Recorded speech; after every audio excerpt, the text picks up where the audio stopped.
On this week's episode of Double Strap Podcast, sometimes you get a provocative yam dance. And sometimes you're kind of bummed. Let's do this.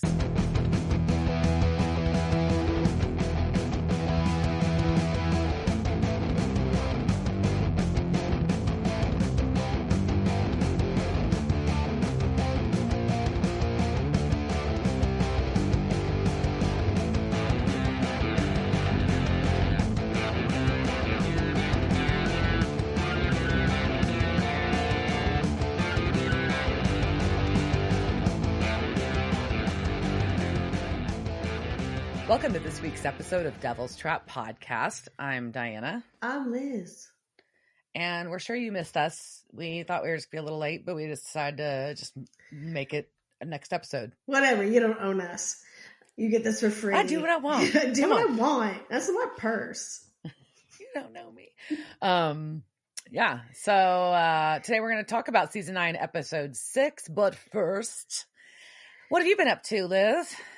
Oh, you can hear my delightful English accent. And so I have been away in the land that was across the pond and was there for a punk rock festival and to spend an enormous amount of I have a lot of books now. Because you didn't have a lot of books before. I did not have a lot of books before because they're all boxed up in the garage. So I can't tell how many books I have. Oh. So now it seems, but no, I went into the bookshop that Aleister Crowley used to shop at, right? So they've got, their occult paranormal bookshops are a little different than, I don't say they're different than ours. They're just old. They had older stuff. So I was able to get some pretty fun editions and some things. And when I was in one of the bookshops and I met and someone who was on the OTO and he had a neophyte with him. And the way he talked, so it was this dude and a chick, right? So I'm downstairs at this bookshop and downstairs is where like the good stuff was, behind a cabinet that was locked. So I'm in that cabinet with the good stuff. And then he was like, oh, blah, blah, blah. Do you know if I say blah, blah, blah, do you know that? And he was just like, I am friends with the owner of Crowley's estate. And then he was like, this is my neophyte. He just like, and then he kind of said it with like a raised eyebrow, like, oh, she doesn't know anything. And the way he was talking to her, I was just like, how do you not punch this dude in the dick? But I was like, cool. Like, can I get that dude's email? And he was just like, no. And I was like, then whatever, fuck off. But he was very nice. And he had lots of fun tattoos on him. But so you never know what you find in magical bookshops, even if they're, magicians who are just, they're shopping with you. But I had like a Hermione moment where one of the bookkeeper dudes, or what do we call them? Sales clerks, like who would open the shelf for me.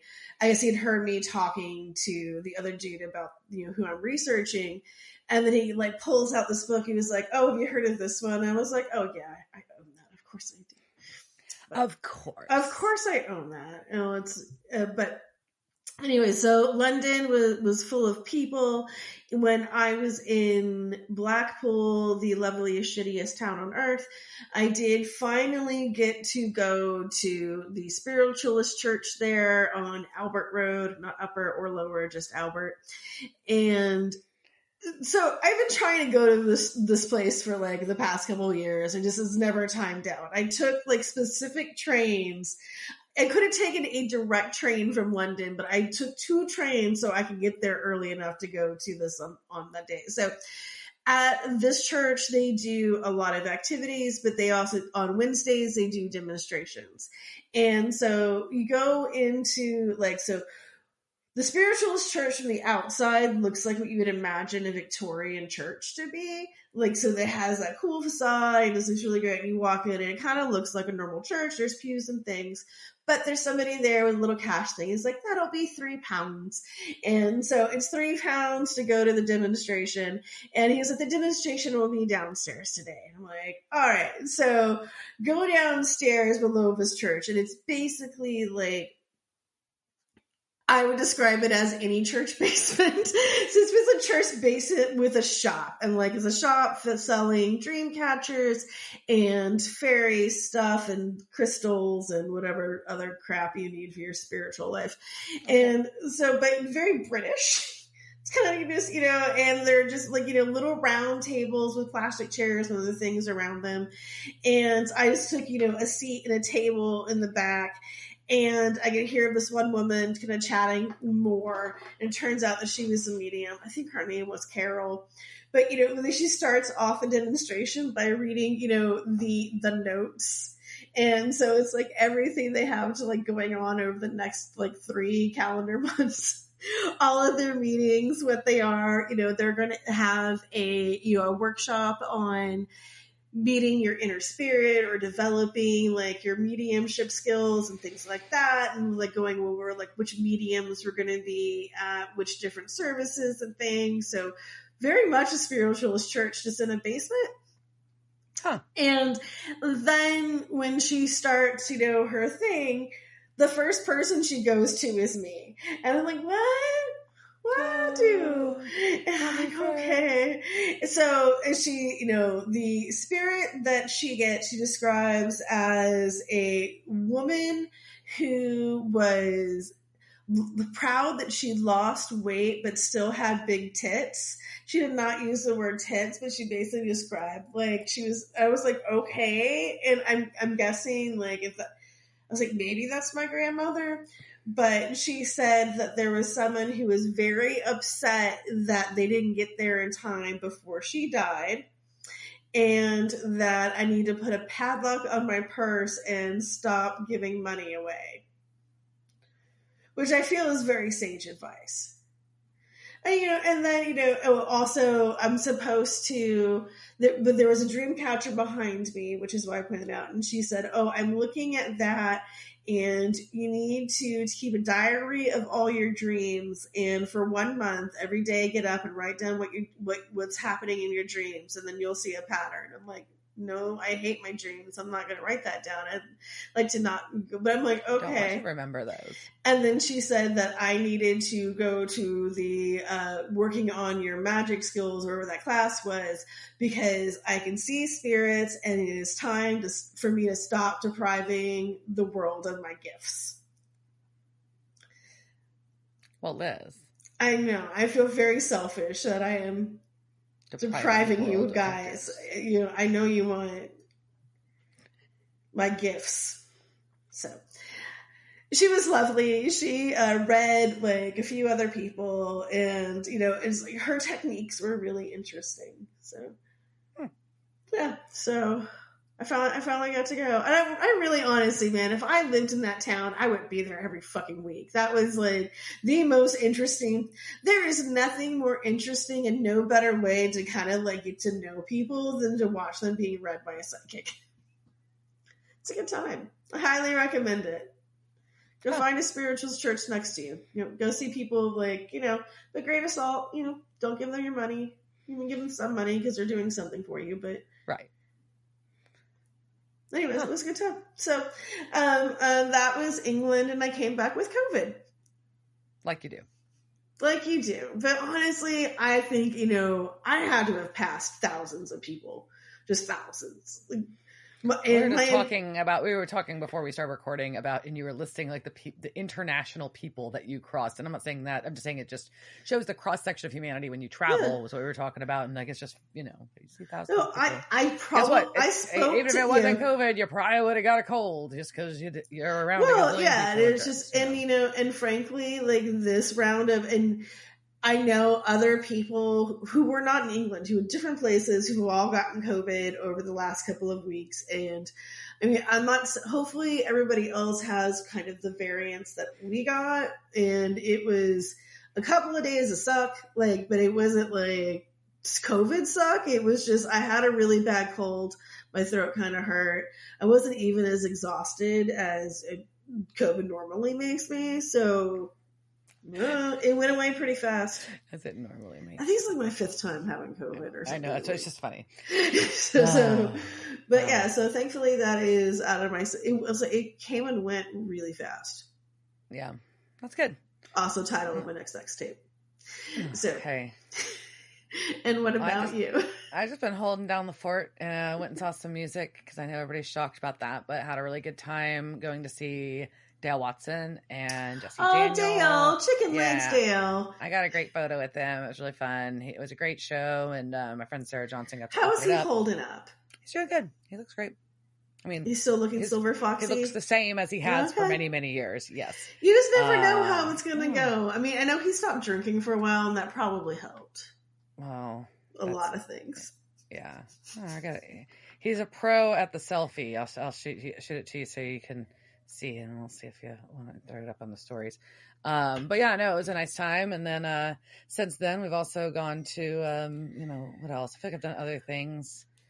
We went and saw our friend's band play, Isaiah Evans and the Boss Tweed, along with band Jonathan Jeter and the Revelators that we really like. Great people in both bands in Dallas, and it was a super fun time. We also went to a really fun restaurant, but I think I sent you a picture of my drink, but it was late. So, Armory in Deep Ellum is a great it's Hungarian. They have a lovely cocktail menu, and the food was to die for. So it's a place I've been before, but it's like fell off my radar, and then I'm like, why don't we go here more? Duh. So yes, other than that, just trying to get some pool time in, enjoy summer, and not give myself a stress stroke.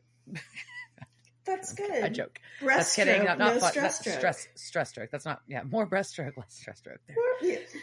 I'm just. I'm joking. It's a not funny joke, but it's not funny. Like people our ages. We'll be someone who we will be seeing this weekend had a stroke, like at our age, and that's Mr. Rob Benedict, who I also saw an episode of Law and Order on a plane as he was coming back, and in that he played. Disturbing also. Well, he was a rapist and a murderer, but it was less disturbing than him eating his own ass. I mean, that's just.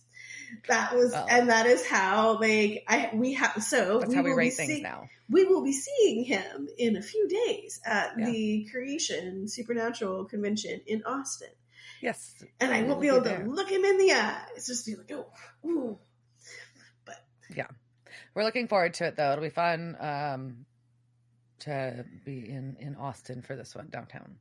Yeah, so we're actually going to be staying at the convention hotel this time. Mm-hmm. We haven't done that before. I'm very excited to people watch. Well, the last couple we went to weren't at hotels, so you couldn't. That's fair. They were at conference. They were at the convention centers. So that's kind of a neat for this one. I'm excited about that. Again, to just people watch and see who's around and about. Yeah, that's a whole different experience. I think it's a very different. It makes you more calm. I think if you're you can see and you get to talk to more people. I think so. We're really looking forward to that. That's going to be at the downtown Marriott in Austin. I know weekend passes are sold out, but there's still some single days, and this will drop before that. So come on out. I know you were all listening to this in real time. Totally. Good subscribers that you are. Yeah. So we'll be at the karaoke event. We're going to be watching some of the panels, and then we're going to go see Misha's new play, and that's going to be exciting and to see what he does with that. And bopping around in Austin in general. General. Because I'm sure we'll get distracted and be like, at some point, and be like, Con, let's go to the bar. And then we'll be back. We'll never do that. Especially not if there's a bar in a hotel where the convention's at. I would never. Oh man. Yeah, but I mean, it's gonna be packed. Everybody everybody is coming out for this one. So all the big supernatural actors. So I'm pretty excited about it. Speaking of the supernatural actors, so there's been some new developments in The Boys working, I guess, in life after Supernatural. So Jared has been tapped for an episode arc on the third season of CBS's Fire Country, which I think is about firefighters. And he's going to play Camden, a SoCal firefighter and maverick with a surfer swagger who is a force to be reckoned with and immediately recognizes somebody's raw talent.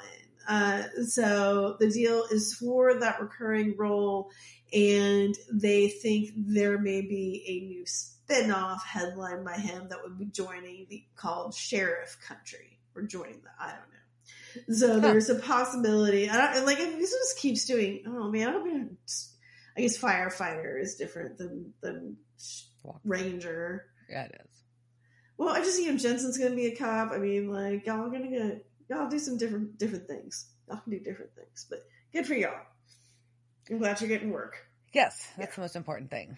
Getting work, and I'm sure there will be amazing things, and wow. All right, so this episode though, Heaven Can't Wait.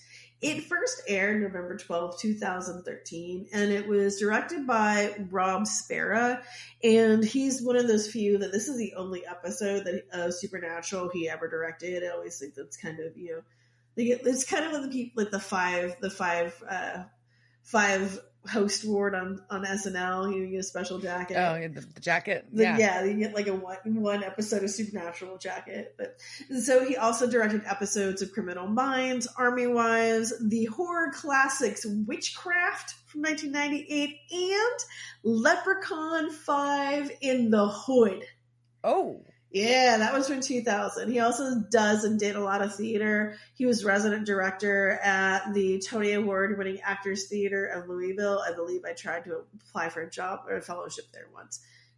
But so he also publishes works like The Actors Write for Actors and Encore. So that's available at bookstores. That's fun. I like people who are also writers. And this, speaking of writers, it was written by Robert Behrens, and this was the first of his episodes, but he has many, many more episodes to come. After this, he then became an executive producer and writer on the sadly canceled Kung Fu. Damn it. Oh. I really liked Kung Fu. It was stupid and fun. A chick hit things. I just like it when girls hit stuff. It's just feels good inside. All right, so our recap. We got Angel Vessels. We got Abaddon versus Crowley. Abby! Yeah, and we've got our Castiel versus the Samzekiel situation. Crowley being pumped by Sam. I was proud of that one. Yeah. You should be. Anyway, so we go from our recap to Rexford, Ohio. And we've got a man on the phone with a suicide hotline. So we've got a really uplifting opening here in this shitty cabin. Right. And first you're like, oh, it's a 911 call. Oh, this is worse. Yeah, very bad. But he gives up. He puts a gun to his head. And then he looks at a picture of a woman and a child, and he cries, and he puts the gun down, and some dude shows up with a cross earring. That's also what I noticed. I was just like, I just started calling him cross earring guy. I definitely highlighted that. The cross earring touches the guy's head, and we get a splatter of hot pink everywhere and a yell. Yeah, that's what we get. That's our intro. That is our intro. And there's pink goo everywhere. And if you could not tell, that is actual Pepto-Bismol. Is it? Mm-hmm. That's awesome. And just, it's kind of a good pink. Like, through some of this, through some of these scenes, I'm like, I kind of like this decor. Yeah. I thought the same thing. So. Yeah. All right. So we cut from pink goo to a gas station. And we find out that Castiel is the best little sales associate at this gas station, and he goes by Steve. My friend Steve, who was also the name of a one-eyed cat at the Blackpool Cat Cafe, which I once again frequented, and hey Steve, wink wink. That sounds terrible. Right? So Cass is Steve, and he is just a great employee. And a woman enters who's clearly his boss. Her name is Nora. And she's just super impressed with him and asks, where have you been all my life? There's just something special and different about you. And he's like, oh no, there's nothing special or different about me. Yeah. And she's just like, yeah, because he's not slacking at a minimum wage gas station job. That actually makes you very special. No, like that you actually give a shit about your job. Yeah, you're special. And he is looking at a newspaper and sees the Rexford Post. And it says it's his final edition, I think. But anyways, it says the 4th unexplained disappearance in weeks. Oh. So back at the bunker, we've got Sam and Dean talking to Kevin because Kevin is now apparently allowed to come hang out with them because the last episode. That's good. Kevin looks a lot better. He doesn't look like he's been eating hot dogs. And he started translating the tablet into Elamite, which is a dead language full of doodles. And it is real. It is also known as Hatamatite and formerly as Susian, which kind of looks like Susian and like, yeah, so it could be Susudio, but I'm like, man, I wish there was a language named Susan. But so that was spoken by the Elamites, and so the Elamites were from what is now southwestern Iran, from 2600 BC to 330 BC, and they're also so it's like Iran, and then some of Khuzestan and part of like southern Iraq. So. In the Middle East, but so yeah, it was actually a thing, and so this is it's a real language that they're talking about, which I just think is fun. I didn't check to see if the doodles actually match the dead language because. Well, basically, Kevin is having a tough time translating the tablet into English, but he could do it into this. So he says, he's like, look, there's one footnote from Metatron that I was able to decipher about falling angels, and it might be about his spell, but maybe if we can figure what it is, then we can reverse it and put the quote winged dicks back in heaven. Yeah, they gotta go somewhere. And to do that, they've got to research. And luckily they have all 24 volumes of not Andrew Zimmerman, Zimmer's Encyclopedia of Extinct Languages. And then Dean is saved by the bell because we know how much he loves this type of research. And it's Cass calling him about these missing people and how he thinks it's a case. And he has also destroyed this slushy machine. You know, like, it happens. Like, the other day, like, I went to get a Slurpee and I didn't notice that it was, like, didn't say it like it wasn't ready, so I just got, like, straight syrup. And I was too embarrassed. Like, so I just, like, went and refilled, like, put like a different Slurpee on top of it. So then I had like just like straight up corn syrup and then like the Slurpee. Like, you dump it into the thing for the drain. It was too much. No. Well, either way, Castiel's like, yeah, I'm too busy to help with the case, so you handle it. Bye, and hangs up. So Dean's like, fuck it, I'm going. And Sam is like, kind of incredulous, and Kevin calls Dean out. And he's like, obviously, you're just trying to get out of research. And Dean's like, yes, obviously. So we cut back to the convenience store where Nora is talking to Cass, and she has located a toothbrush and toothpaste in the supply closet, as well as a sleeping bag stashed back there. Well, I mean, at first, like, the toothbrush, you're just like, look, maybe one of your employees cares about their dental hygiene. Like, that's not a big deal. People have toothbrushes at work all the time. But the sleeping bag. Yeah, and he's got some excuse about working late and not wanting to have to drive back and forth and blah, blah, blah. And she's just like, oh, you're so responsible.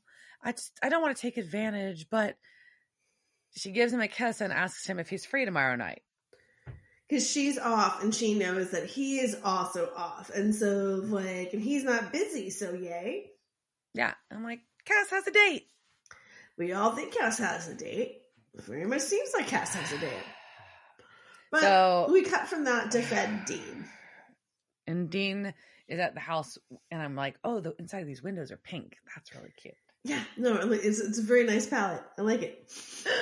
And this cop's like, yes, there's been 4 deaths so far. Or there's 4 dead. They're not missing. We've confirmed that all 4 are dead. And what's the common thread? Well, Joe, where we're at this cabin right now, he had the suicide hotline on speed dial, as the sheriff says. I had cop, but sheriff. The one before this was a shut-in with enough antidepressants to stock a pharmacy. Hey, I resemble that, Mark. And the numbers 1 and 2 were a married couple that were a billboard for no-fault divorce. So they are the sad sacks, is what he calls them. Fuck you, sheriff, dude. They're at the top of the list of the county's saddest sacks. But yes. So Dean's like, but we've ruled out suicide, and they go inside. And he's like, oh gosh. So apparently this pink goo is the person. It's just their blood, skin, hair, nails, internal organs, all run through the quote world's finest wood chipper to make this pink splatter. Which is not how, no, but it's cool. I like when it's cool. So the neighbor though, like saw like a pink flash and it was just like, pew! And then like everything was pink. Yeah. Back at the bunker, Sam and Kevin are still just researching like crazy.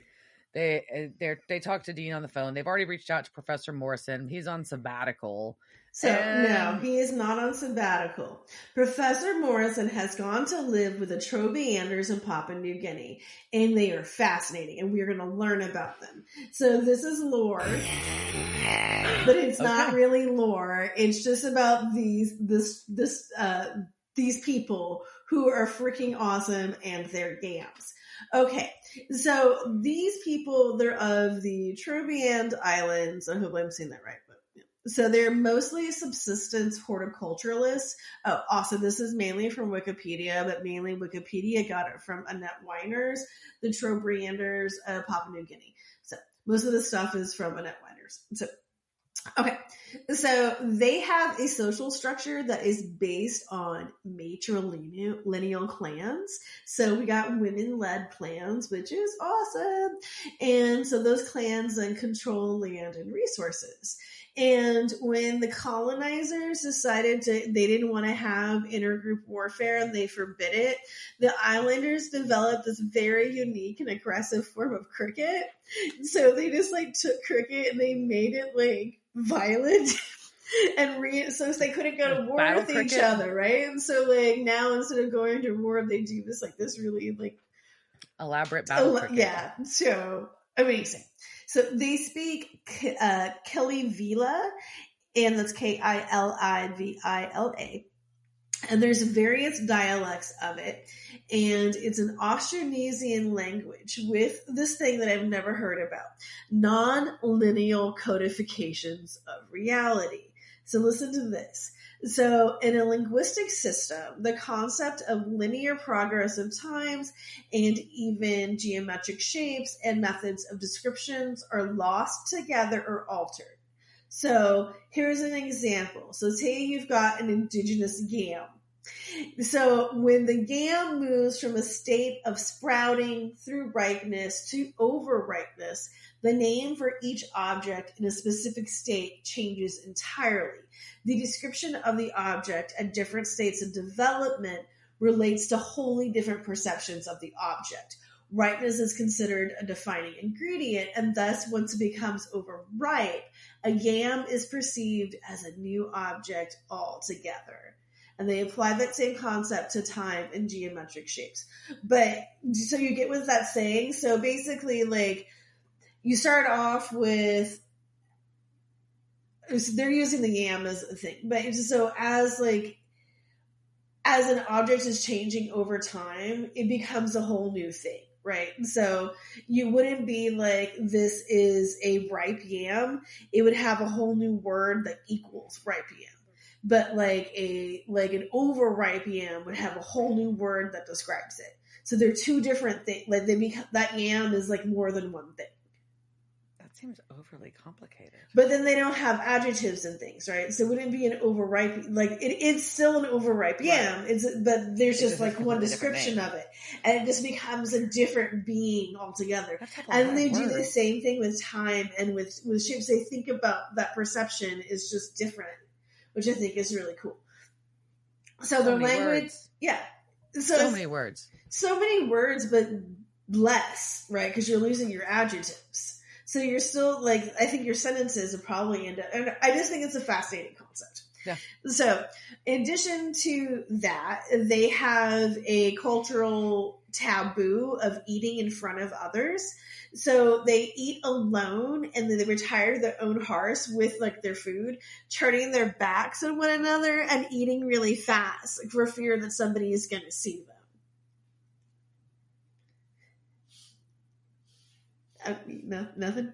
Okay. So they also start encouraging. Seems dangerous and seems like it was probably because people would steal their food, but go ahead. I don't know, but I'm also like, yeah, I don't want people watching me eat. It's kind of cool. So they also start getting encouraged to have sex at very young ages, and they start partnering with each other as around 13, and they will change partners often. Women and men, though, are both equally assertive in pursuing a partner.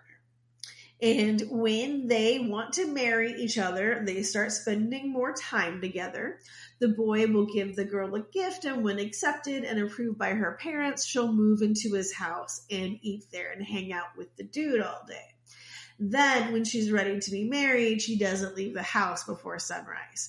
And then the couple waits, and the bride's mom will bring them some yams cooked. And then they're married. And when they're married, they actually eat together. So you can like look at your husband and your wife, your spouse. You can eat with your spouse. You can eat with your spouse, but only for a year. Then and then you just go back to eating without looking at anybody. So they also have the option of just getting divorced after a year, and pretty much the woman can say like, no, I don't want to be with you. When they have a baby, the mother's brother gives the baby a present of a harvest of yams so that the food comes from the matrilineage and not the father's, right? So like our clan is feeding you. They are into magic, and kids learn spells from elders in exchange for food, tobacco, and money. And I think that is great. So, like, you want to get things from your elders, you got to pay for that shit. Also, they will, like, the elders will give the spells out, like, a line at a time. So you have to keep coming back, and they won't give them the whole thing. They'll just be like, oh, you can get, like, 2 sentences. And, like, oh, you want more? Like, I need more yams, right? That's some grandpa shit right there. That's some good shit, though. So they can use magic to induce erotic feelings in lovers or to make one beautiful. They will, like, chant magic words into coconut oil, and then you, like, rub that on skin, and then you can put in flowers to smell good, and then also, like, have some extra in there. Each year, there is a yam exchange. Men grow yams for their sisters and their daughters if they are married.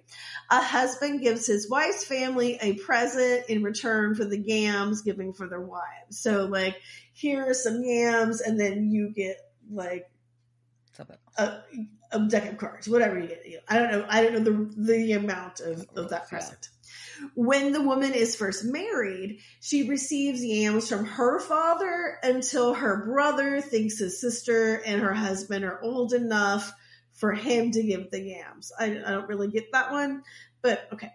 At the beginning of the yam harvest, the yams stay on display in gardens for about a month. So everyone come around, they can look at your yams before the gardener takes them to the owner. And the owner is always a woman, and there is a great ceremony for this. So, young people come into the garden, dress in their most festive traditional clothes on the day the yams are ready to be delivered to the yam house. The young people are all related to the gardener, and they carry the yam baskets to the yam house. When they get to the yam house, they sing out to announce the arrival of the yams while thrusting out their hips in a sexually provocative motion. This emphasizes the relationship between yams and sexuality. I will pause for questions. I'm just picturing. And your yam dance. I would like to see your yam dance. I'm not doing a yam dance. I'm just getting a mental picture of like yams and a very bizarre time warp on an island. And that's all I can have in my head right now. Yeah. A few days later, the gardener comes and loads the yam house. And now the man is responsible for the yam. I'm not sure which man that was. But the yam house owner provides the gardener and those young people with cooked yams, taro, and pork. Sometimes no pig is killed, perhaps because the yam house owner did not have a pig to spare. The yam house owner also may decide to not kill a pig because he is unsatisfied with the number of yams or for another reason. But I do like that, fuck you, you didn't give me enough yams, you're not getting a pig. No pig for you. No pig for you. Once the yam houses are full, a man performs a special magic spell for the hamlet that will ward off hunger by making people feel full. So remember also, they don't eat these yams in front of other people, but there is, I think, some issues with food scarcity and things in Papua New Guinea. And one of the things that they will eat in front of other people are I think they're betel, like these nuts that are like red. They turn your teeth red. Like mine probably look, most of the time, just for that's around why, but it's kind of like a stimulant thing. Anyways, okay. So, so they do yam stuff. When a person dies, they have months of mourning. The spouse will be joined in mourning by their female kin and the dead person's father's sisters. They will stay in the house and cry 4 times a day. If someone didn't come to the funeral, he or she must immediately join in the mourning.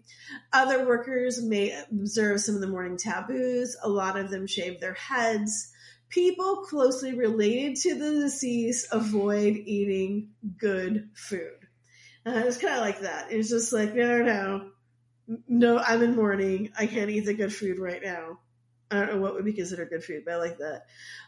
More distant related people wear black clothes. Before this, however, everyone receives a payment from the owners for the part they had in the burial process.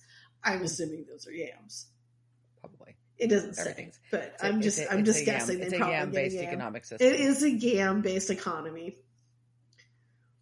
Yeah. So that is where Professor Morrison is. And I think he's having a good ass time. And I would also like to see Professor Morrison's yam dance. Do the provocative yam dance. The provocative yam dance. That's what they said, that it was like the young people that did it. Like, so like at some point the older people are just like, nah, I just eat the yams now. You gotta dance for me. Dance for me. I'm gonna go eat my yams in private after y'all dance for me. That's even better. Just like, y'all dance for me and fuck you, I'm gonna eat my yam alone. I may want to move to Papua New Guinea. This sounds awesome. I'm down with your yam culture. Wow. Well, I told you, help. Lore just like it. I was trying to explain. I was going to do. Sometimes the Lord just finds you. Well, so obviously Professor Morrison is quite distracted in his new yam life. He can't think about Elamites. No. So Dean suggests that Sam and Kevin go talk to Crowley. I mean, he's there. And Sam's like, this is bullshit. You should be here. You're not even on a real case. Or no, actually, sorry. I should be with you if this is actually a case. Sorry, I said it backwards. Yeah. And so Dean's like, no, I got it covered. Bye. And hangs up. But he's there and he's actually just stalking Cass. Yeah. So we cut to a high school and there is a girl crying outside of the school and she's going to go hide in front of the school bus or behind the school bus and cry on her phone to her friend because she is so upset. She could just die because she got dumped in the cafeteria in front of everyone. That's kind of rude, man. That's really rude. What is wrong with people? Boys are stupid. Standing by that. And a guy just tells her friend, I could just die. And a guy grabs her shoulder and he just says, and it's our cross-earring dude. He goes, I can help with that. And he puts a hand over her head and we get pink splatter. Yep. So now I started referring to him as Cross Angel Dude as well. Just those are the three, but it kind of looks like Chris Angel. Cross Angel. That's how I started thinking about him. Cross Angel. Nice. So over at the convenience store, Dean goes to the counter and orders beef jerky and a pack of menthols. By the way, not how you buy either of those things at a gas station. I would like beef jerky to be behind the counter. I think that's like a special beef jerky. I don't know what those are. But Cass is also trying out his customer service, and like I think he's doing a good job. But then he gives Dean a well-deserved guilt trip and says how he is the best employee ever, and you kind of are. Yeah, because he had literally nothing when he fell out of heaven, and then Dean kicked him to the streets. So what the fuck was he supposed to do? He has responsibilities now, and he's doing a good fucking job. Yep. And he gets taquitos and nachos, so fuck off, Dean. Yeah, and Dean's like, oh, you went from fighting heavenly battles to nuking taquitos. I'm like, what the fuck, Dean? You're the one that put him out. What the fuck do you expect him to do? What do you expect him to do? Where is he supposed to be? What is you he supposed get to do? taquitos all day. I mean, that is like fucking awesome. Hold on. Nachos too. And nachos with probably some like really shady cheese products that I can't even, so good. Oh man, cheese nachos. So, yeah. So we go from there back to our dungeon. Yeah, because Sam is going to go talk to Crowley. And Crowley is being real snarky that he's been asking for reading material, but not this, because he's got the doodle sheet. And they're like, look, can you read it is the biggest question, not whatever fuck you feel like. And he's like, I can, but why would I? And Sam's like, I saw the humanity in you. There's a part of you that's not a douche. And he's like, no, sorry. Yeah, that tactic did not work. No. You're not a douche doesn't work. So let's threaten you with Abby. Mm-hmm. Like, yeah. So Dean thought you might be useful, but if you're not, well, maybe we'll just give you to Abaddon. And he's like, she's a hack. She's all fury and no finesse. It's appreciated. And he's like, I don't know. She was pretty terrifying last time. Scarier than you've been in years. Yeah, so he's just taunting him, and maybe it works, maybe it doesn't. Crowley says, give me that. And he hands it to him, and he crumples it up and chunks it in Sam's face. So it did not work. No.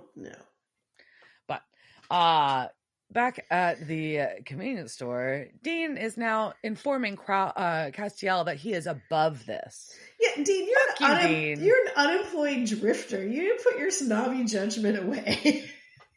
No shit. And you put him on the street. He went and got a goddamn job. What do you want him to do? You put him on the street. He's working. He's taking care of himself. He's got purpose for now. He's got purpose. He's not committing credit card fraud. I'm pretty sure, fuck off. It's a lot. It's a lot. But Nora does take that time to tell him about a mess in the men's room. Of course. And confirms the time that they would be meeting that evening. Mm-hmm. And Dean's like, oh, so it's all about her. It's not. No, but okay. Dean, no. Sometimes, no, it's not all about a dick. Oh, man, you're being so Dean. He's so Dean. But Castiel's like, no, she's nice, and I'm pretty sure she's not a Reaper intent on killing me, and I think she asked me out. So in Humans Date, I'm going to do it.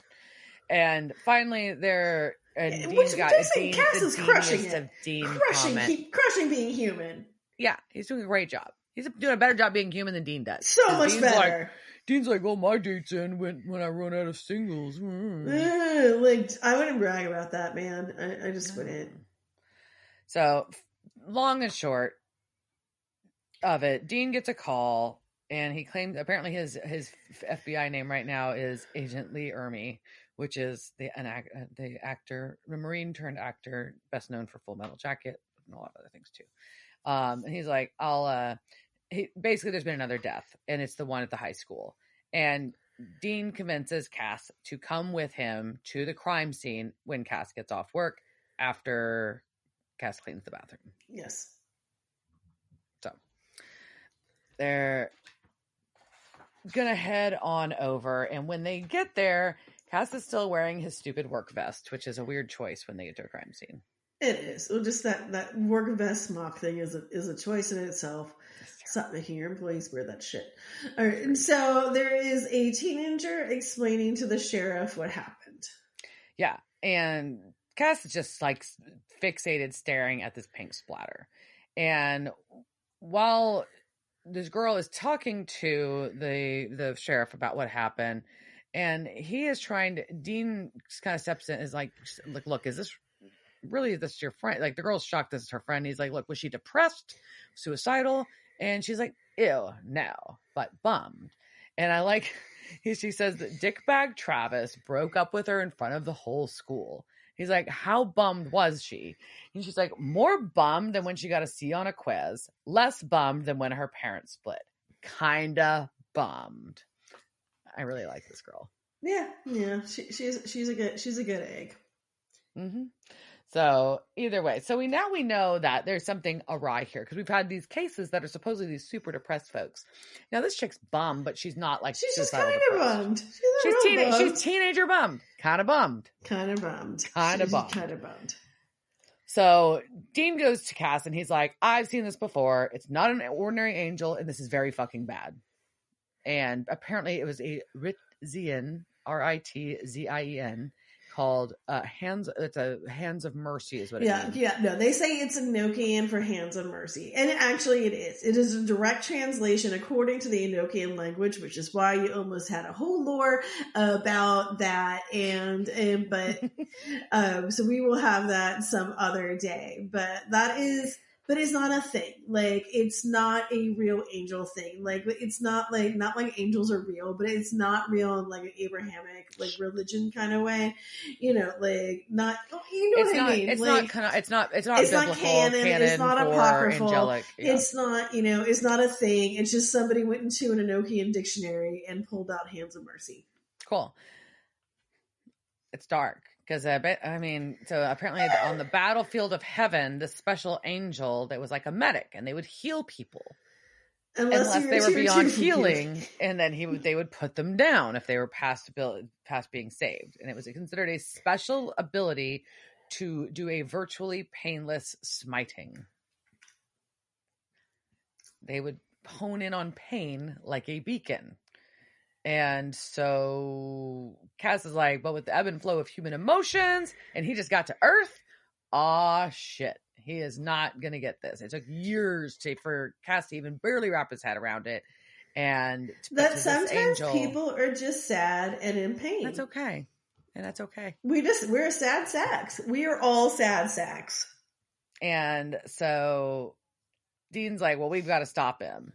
And Cass is like, no, you have to stop him. And Dean's like, fine, I'm going to put him down. You should go on your date. So. But Cass is also scared because he's mortal. And I think that is, it's a very, sometimes Cass appreciates being human way more than the humans do, even though Cass is a human now. But it's just this thing of like recognizing mortality is just weighing really heavy on him. And back at the bunker, we've got Sam talking to Crowley because Crowley wants a phone call in exchange for this translation. And they go back and forth, and Kevin's against this, but finally, and they don't trust him, but they're also like, look, I think he hates Abaddon too much for them to work together. So maybe we'll actually get some info here. So they that's what they do. They also just feel like Sam's a puss and it is just like, we'll just do whatever Crowley says. So they're like, yeah, we're just going to give him some blood. Well, first they test him to make sure he could read the spell ingredients, and he proves it. So fine. And he wants blood. And they're like, what the fuck? So back at the date, because Dean is dropping Castiel off for his date. But before he does, he luckily stops him and takes off his fucking vest. Yes, that is nice. And then you're just like, oh, you're in a denim shirt. This is why you gravitate to this, but it's fine. And then Dean tries to give him woman advice, and just don't take dating advice from Dean Winchester. No. And Cass stops on his way in and cuts a rose, a long stemmed rose growing in a pot on her porch for her. Yeah, don't do that. Fuck you, man. What are you doing? Don't cut her roses. She worked really hard on those. It's very weird. And it's like, oh, it's supposed to be romantic. And it's like, sir, she grew that plant. She grew that. Stop stealing her fucking flowers. So you just killed the flower that she You just killed it. Way to go. My voice is so high pitched right now. But Well, Nora opens the door and she's so glad he's there because she's going to be late for her date. She thinks she's just going bowling, but she just doesn't get enough excuses to dress fancy. So she's wearing heels and go bowling. Fuck you, Nora. Nora, you are a bad mother. This is like, so from the top to the beginning, Nora, you are like the world's shittiest mom. Like, you just like met like Steve. Like, you didn't tell him he was going to be babysitting your child. You weren't didn't like, ask him if he's ever been around children. Do you have your, he's a grown ass man who works at a gas station and lives there. And it has clearly probably somebody who's not housed living in your gas station, and you're just going to give him your infant child? So you can go on a date. And no. This is not good. And also, why does she have toddler decor all over her fucking house when there's no toddlers there? It's very distressing. Nora. But what a fucking bitch. How would you compliment a man, give him a kiss on the fucking lips, she tell let him how special he is. You let him on, and it was bitch. Fuck you, Nora. Bitch. I don't like Nora. Anyways, back at the bunker. Wearing fucking heels. At first, Kevin's like, I'm not giving blood to people who murder my mom. But they come around. Okay, but also, can we discuss the syringe kit? What is this? I mean, and maybe this is like leftover from Sam's. It is. This is the same kit he was using for the trials. And then, but the option, I actually thought about this because I'm like, well, the backup is they cut themselves. So instead, I approve of that. However, there's like 6 or 7 like syringes in like holsters. There's like so. Those from the trials. Where did you get the syringe holster? I'm sure it was a different purpose item, and they were like, "Oh, this fits syringes."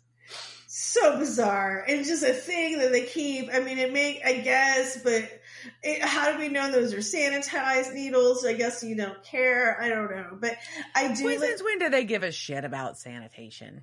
I guess it's still, but your needle should have like something on them, just because how they're not poking in the leather. Like you're not even.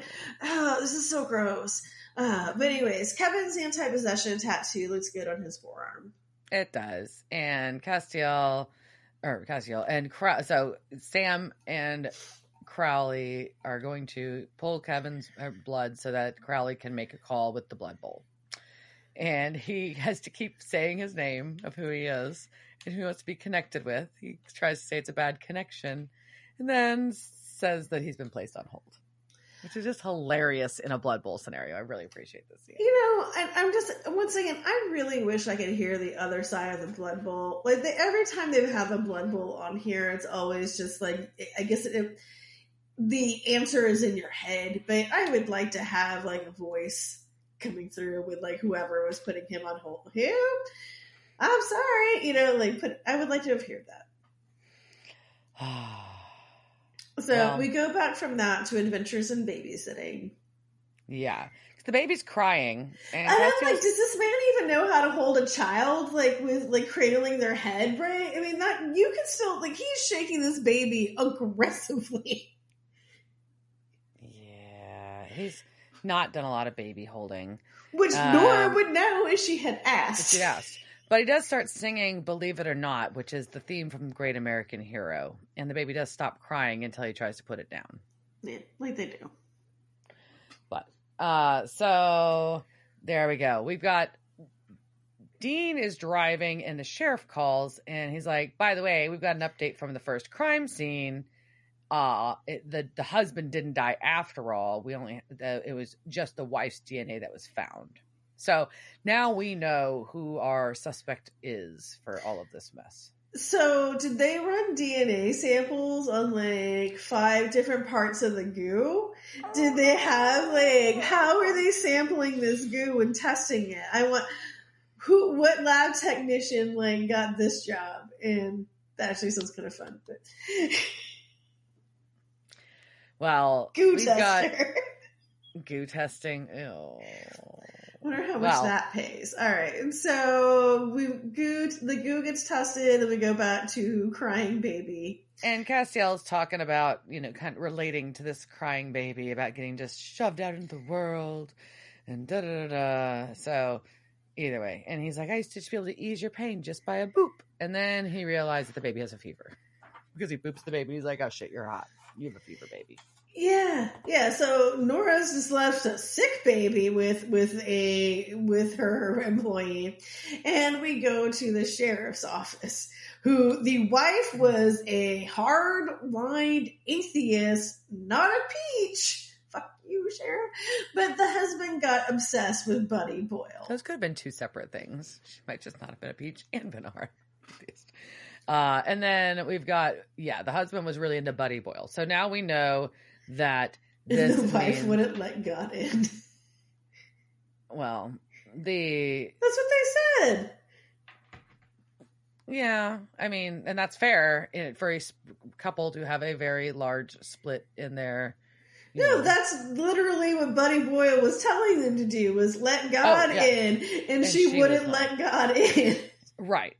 Well, let the angels in. Yeah. Yeah, and that's what they were saying. That's why they were having a fight. But really, so that's how we end up with this dude, because he was letting God. He was letting God in, which means the angel inside possessed him. Yeah. Yeah. So either way, we've got this is the problem, and now we know that this husband, which we luckily have photos of, is cross angel of the cross angel. And yes, he had the cross earring. And yes, he was parked outside of Nora's fucking house when Dean dropped Castiel. Because Dean recognizes the truck. So we cut back to the house, and Cass is on the phone trying to leave Nora a message. This bitch ain't answering the phone. She's not. You don't answer the babysitter when you leave an infant with a stranger. She left an infant with a stranger, and she turned off her fucking phone, or she's not answering. You are the worst. I am calling Child Protective Services on you. What a bitch. Oh. Anyways. So, and then he's like, fuck this, I'm just going to go to the hospital. And guess who's there? He's going to walk the baby to the hospital? I don't know. He was like, we're going from, wait, you don't even know about 911. Does Cass know about 911? Like, has anybody told him, like, does he know what poison control is? Like, there's so many things. You should not be leaving this child with him. Sorry, it's very agitated. But he hasn't even read the Babysitter's Club. Well, our Ritzian, the husband, is there, and he calls, and this guy just comes in like a fucking asshole, talking about how this house is a squalid little dump. No wonder the baby cries. What a fucking dick on top of all this. The amount of classism in this episode is insane. But Ephraim can't stop, won't stop. Yeah, this is Ephraim. Our Ritzian is Ephraim. And Castiel and him, Ephraim's like, oh, I'm impressed you know my name. It's my first time on Earth. It's intense. But when I met you and like this whole thing, it's just. Bleh. Yeah. So he can't stop, won't stop until the planet has been washed of suffering. Right. Well, sir. That just means he's going to extinguish all the human beings. Is basically there will be 0 people left. There will be no people. And he wants, but the baby's crying because it has a slight fever, and he wants to fucking kill the baby. But that's actually not even the reason he was there. No, he didn't come for the baby. He's not the baby. Mm-mm. He came for Cass. Uh-oh. Well, back to the dungeon. Abby has left Crowley on hold for a while. But then she slit someone's throat so she could pick up the call. But that's all we get. That's all we get right then. And we cut back to Nora's house. Well, Nora's not there because she's out being a skank. Bitch. So, where is she? Right? Where the fuck is she? Did her date murder her? Why can't she answer her phone? Her baby is crying with a stranger. They're bowling. In the truck. The truck was at Nora's house? But the truck isn't the date. So the truck belongs to Ephraim. But it implied that the truck was there to pick Nora up earlier. Right, but it wasn't. But what?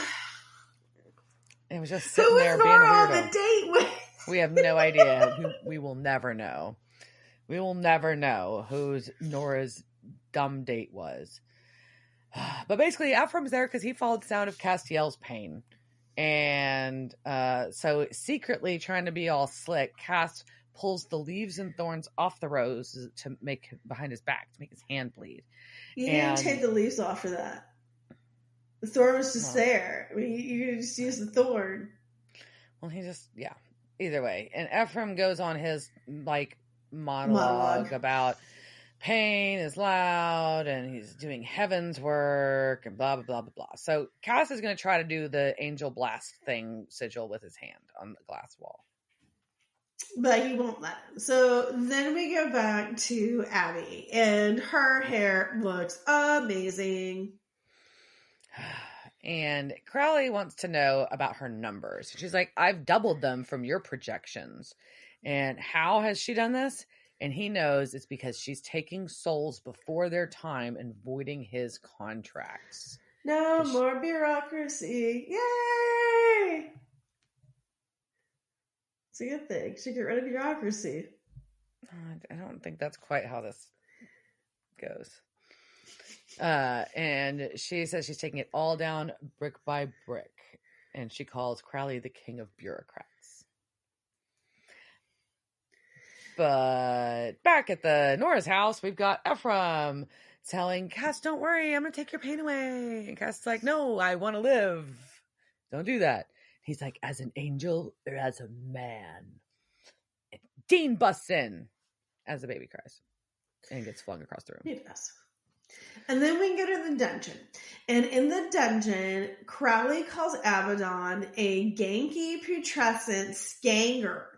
Now, I thought that may have been like just something like, did he take skank and make a new word? But apparently that is a very old slang and is an Irish English informal disapproving. So it's an insulting word for someone, usually a young person, and their way of dressing, speaking, or behaving if they're thought to show their lack of education and low social class. You're a skanger. Interesting. Well, he is pissed. He's like, you can't control hell in chaos. And she's like, you've been gone for a week, and apparently you're just Winchester's bitch now. You have no authority or leverage left. Sorry. And he's like, no, this is going to backfire.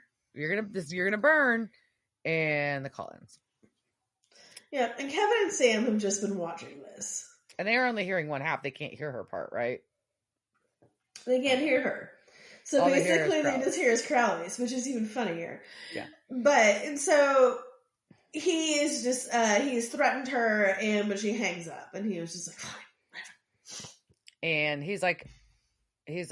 Crowley's pissed, but he's also got his principles. He's like, I keep my agreements. So he starts translating. He's like, yeah, you get the ingredients, you mix them together, cast the angels from heaven. Oh, it's irreversible.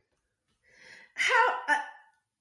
That's no. Does it say that? Like, does it somewhere say you cannot reverse this spell?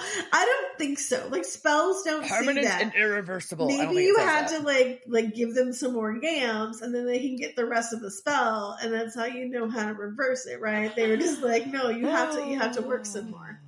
But well, either way, back at Nora's, Ephraim's like, you can't see what I see, and you've got to choose death. But in the meantime, Dean slides his angel blade to Cass, and Castiel stabs Ephraim, and he's dead. So that's good. Yeah. At the bunker, Sam is on the phone with Dean, and Dean is like, I can't believe that this spell is irreversible. I can't believe it. And as that phone call is taking because he's place, also like, this is stupid. What do you mean? Like, does it say somewhere that you can't reverse it? What the fuck? Yeah. In the meantime, Nora is walking Cass out because her bitch ass fucking came home finally, apparently. And she's like, and he's like, basically it's like, oh, he overreacted. He figured out just some low dose Tylenol, brought the fever down. No, her child has a fever. Like, that's what you do as a babysitter. You have a fever, you call the mom. Mom, what would you like me to do? Your child has a fucking fever. Yeah. Yeah. And she's like, well, the date was a bust anyways. I'm like, yeah, because you're a dumb bitch. Anyways, Anyway, so he's probably the guy was probably like, "Where's your kid?" And then she's like, "I left it with this guy. The homeless guy that works at my store that I don't know much about." Anyways, and she's like, "The part that makes you care so much is what makes you special." Gross. And then he's just like, "Bye, Felicia," and he walks off to Dean. Yeah, and so he gets in the car with Dean, and Dean is just like, "Where to?" And Cass is just like, "Ugh, just take me to the store where I live." Yeah, we've got Sam washing the blood bowl because you have to, right? Like, I mean, like, but do you wash that like where you wash your like Cheerios bowl? Yeah, no. Is there a separate blood bowl sink? Do I need to ask for that in my new renovation? Can I get a sink for washing bloods out of blood bowls? I think you might have to explain that a little more. Well, and he notices though that one of the syringes is missing from his syringe holster. The syringe holster. And he peeks in and he sees Crowley injecting himself. He's shooting himself up with human blood. Gross. Also, why was there leftovers? Blood left in one. Where was it? Definitely took one syringe out. And like, that bowl was pretty full. And that wasn't, I'm sorry, that much was not going to fill up that bottom of that syringe. And that was all Kevin took out. I cried foul. There's unexplained blood. There's unexplained blood. Why was there left? There's so many things that are wrong with your syringe holster. And so then we go back to Dean and Cass and Baby. Yeah, and Dean's dropping Cass off at work, and Dean's apologizing for kicking him out of the bunker, and he says he's proud of him for adapting. Fuck you, Dean! And Castiel shares that something Ephraim had said about that Castiel should be helping more. And Dean's like, look, Sam and I will figure it out. Don't worry about it. It's not your problem anymore. Mm-hmm. You're human now. You don't have to worry about this angel nonsense. Just go live your life. Go be Steve. Mm-hmm. Dean and his fucking lies. Ugh. Okay. And he could have, and you could have handled this so much better. Like, if you help him, like, figure out how to be human. He doesn't just, like, he could be, like, in the town next, like, one over. It's just so wrong. Near the bunker or something. Yeah, there's so many solutions here. You handle this so poorly, Mr. Winchester. Yes. Absolutely. So there we end. That's the episode. Well, yeah. Cass gets back in as Steve, and he does his whole routine, and he turns on the TV. And on the TV, they're talking about the angel media shower that nobody can still explain. And then he stares out the window. Yeah. And I think that gas station needs a cat. A bodega cat. It doesn't look like a bodega cat. It's not, but it can be a gas station cat. Alright, and so that is where we end. And do you have people to tell us about? Casting Couch. It's the Casting Couch. Were they on that show that time with that guy? La la la la la la la la la la la. I do. We can talk about our cast. We have Ephraim was played by Ashton Holmes. You may recognize him from episodes of Law and Order, SVU, Ghost Whisperer, Law and Order Criminal Intent, House, CSI, Criminal Minds, and Arrow. He was Jack in A History of Violence. He was Tom on Nikita, which was a reoccurring character, and Tyler in Revenge as a reoccurring character. Nora was played by Tanya Clark. She's been in episodes of All My Children, One Life to Live, Guiding Light, a lot of those reoccurring, CSI Miami, NCIS LA, Glee, Hawaii Five-0, Grey's Anatomy, American Horror Story a couple times, Lock and Key, 911 Lone Star, and more. She was Becky in the film A Beautiful Mind, and played two named characters, Shelby and Patricia, in As the World Turns, as a repeated role. Our sheriff was played by Michael Kopsa. Interestingly, he's done a ton of voice work, actually. So he's done voice work for Mobile Suit Gundam, a lot of the films and episodes of that, Dragon Ball Z, Ninjago, and Littlest Pet Shop. He's also been in episodes of television and movies going back decades, but to TNT, as in the show with Mr. T, X-Files, Stargate SG-1, Hellcats, Arrow, iZombie, Van Helsing, and Magicians. He was Jefferson in 3,000 Miles to Graceland, Bruce in the movie Miracle, Ned in the Fantastic Four, Paul in The Watchmen, and he was Captain Windmark as a major recurring character in Fringe, on the TV show Fringe, which I was a big fan of. And then he has done a lot of Hallmark movies.